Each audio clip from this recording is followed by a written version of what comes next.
പറയുന്നത്.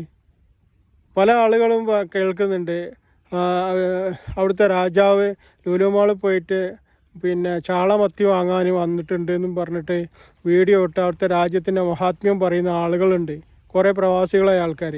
അവർ മനസ്സിലാക്കണം, ഇവിടെ നിന്നുള്ള ആളുകൾ ഒരു ജോലിക്ക് വേണ്ടി ഒരു നേരത്തെ ഭക്ഷണത്തിന് അല്ലെങ്കിൽ ഒരു അവസരം ഉപയോഗപ്പെടുത്താൻ വേണ്ടിയിട്ട് അവിടെ വന്നിട്ടുള്ള ഒരാൾ മിസ്സായിട്ട് അതിനെക്കുറിച്ച് അന്വേഷിക്കാൻ ആ രാജ്യത്തൊരു സംവിധാനമില്ല. ഒരു പരാതി കൊടുത്താൽ പോലീസ് സ്റ്റേഷൻ അന്വേഷണമില്ല. അവിടെ നമ്മളിപ്പോൾ ഇവിടെ തന്നെ ഒരാളെ മിസ്സായി കഴിഞ്ഞാൽ അന്വേഷിക്കാൻ അതിൻ്റെ CCTV ക്യാമറകളും പിന്നെ നിലവിലുള്ള ആളുകളായിട്ട് കോൺടാക്ട് ചെയ്ത പോലീസുകാരൊക്കെ ഒരു അന്വേഷണം നടക്കും, എല്ലാം ചെയ്യാറുണ്ട്. പക്ഷെ അങ്ങനത്തെ ഒരു അന്വേഷണവും ഇല്ലാത്ത ഒരു രാജ്യം UAE, ദുബായ്. എന്ത് ദുബായ്? പളവള തിളങ്ങണ ദുബായ് മാത്രമാണോ ശരിയായ ദുബായ്? ഈ ദുബായ് എന്ന് പറഞ്ഞിട്ട് വലിയ തിളങ്ങണ ദുബായിനെ കുറിച്ച് പറയുമ്പോൾ ഒരാൾ മിസ്സായതിനെ കുറിച്ച് ഒരു റിപ്ലൈ ഇല്ല, ഒരു പരിഹാരമില്ല, ഒരു ഉത്തരവില്ല എന്ന് പറയുന്നത് എന്താ അംഗീകരിക്കാൻ കഴിയും?